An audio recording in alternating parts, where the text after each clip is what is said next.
the Department of Communication after 28 years. Hugh was born to be a journalist. He was editor of his high school newspaper in Milwaukee and helped establish the news and sports operation for WEMP Radio while getting his master's degree in journalism at Marquette University in the 1950s. He began his teaching career in 1956 at St. Joseph's College in Rensselaer, Indiana, where he also was news director, sports information director, and editor of the alumni publication. 10 years later, he became an associate professor at Duquesne University in Pittsburgh. In 1968, Hugh completed his PhD in journalism and mass communication at the University of Iowa. He moved on to the UNO campus. It turned into a 28-year relationship. I know Hugh from having served with him on the Omaha Press Club Education Committee. He has dedicated a remarkable 44 years to our committee. Hugh also has served on the OPC Board and the OPC Foundation Board. Dr. Warren Franke, Professor Emeritus of Communication at UNO, said Hugh's tempered but decisive leadership was well regarded because of the way he dealt with any kind of crisis. The two worked together for 28 years. Warren is joining me at the podium tonight to present Hugh's award. The names of Hugh and our other Hall of Fame honorees tonight will be engraved on a plaque in the Hall of History by the Excellence Hall of Fame, Dr. Hugh Cowdin.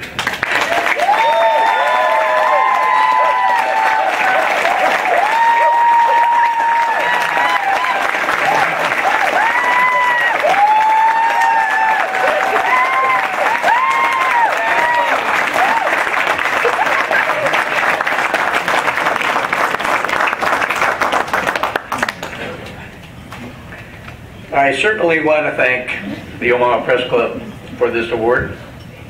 I really appreciate it. But I'm also very much surprised by it. When Gary Kerr called me 3 months ago to tell me about this award, I almost asked him, "What's this for?" And then I remembered that I used to work for a living. But that was back in the last century. I also want to thank Warren and Carol Franke for delaying their annual trip to their mountain cabin in Colorado in order to be here. And I thank Warren for presenting this award tonight. He and I go back 44 years as close friends and 28 years as colleagues at UNO. And I can say this about him. He was an outstanding professor who made my job as department chairman a lot easier. He retired from UNO after earning virtually every teaching award that the school had to offer. I should throw in here, he and Carol also got me together with my wife, Catherine Rokes.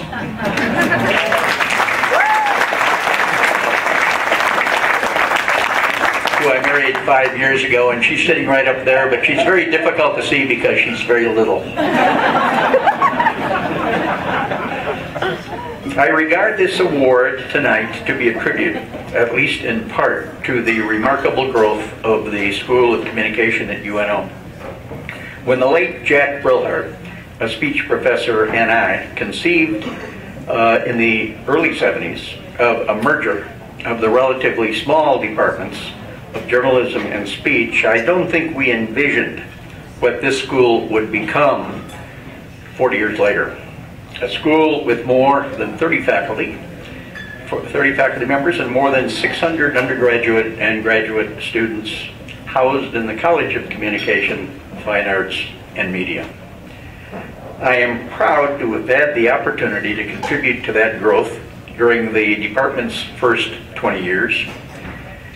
It became a school after I left. I want to acknowledge the outstanding leadership of two people who succeeded me in nurturing that growth and who I think are here tonight. I know one of them is Dr. Deborah Smith Howell, who replaced me as department chairman in 1996. and Dr. Jeremy Lipschultz, the current director of the school.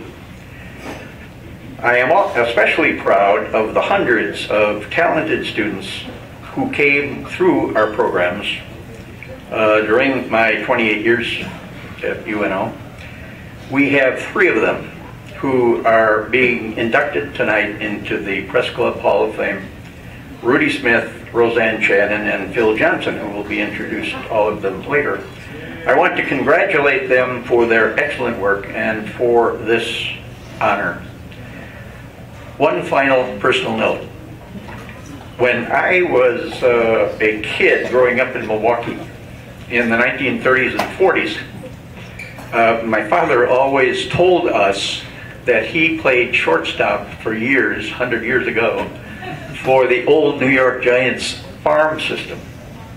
So my overriding goal back then was to play shortstop for the New York Giants and make it to the Baseball Hall of Fame in Cooperstown, New York. You know what's coming. I didn't make it to Cooperstown, but I made it to Omaha and the Omaha Press Club Hall of Fame, right across the street from the College World Series. It doesn't get much better than that.